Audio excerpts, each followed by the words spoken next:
લોકોના મગજમાં રોબોટ એટલે જે પિક્ચરોમાં જોવો હોય એવો રોબોટ મગજમાં આવે છે અને એ લોકોને એવું હોય છે કે રોબોટ જ એમનું બધું ઓપરેશન એ રોબોટ જ કરશે. ના, પણ એવું નથી. નોર્મલી અમે જ્યારે પેશન્ટને એમ કહીએ છીએ કે આપણે રોબોટિક ની રિપ્લેસમેન્ટ કરીએ તો સારું રહેશે, તો લોકોના મગજમાં રોબોટ એટલે જે પિક્ચરોમાં જોવો હોય એવો રોબોટ મગજમાં આવે છે અને એ લોકોને એવું હોય છે કે રોબોટ જ એમનું બધું ઓપરેશન એ રોબોટ જ કરશે. ના, પણ એવું નથી.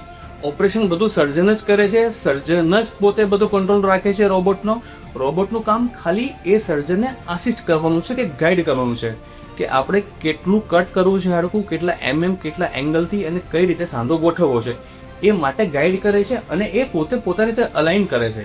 અલાઇન કર્યા પછી જે શો છે જેનાથી હાડકું કપાય છે એ સર્જન પોતાના હાથમાં રાખે છે, એ પોતે ટ્રિગર દબાવે છે અને એનાથી જ એ હાડકું કપાય છે. એવું નથી કે રોબોટ પોતે આવે, પોતે બધું ઓપરેશન કરે, સાંધો ખોલે, હાડકા કાપે, સાંધો બંધ કરે, સાંધો ગોઠવે, એવું બિલકુલ નથી.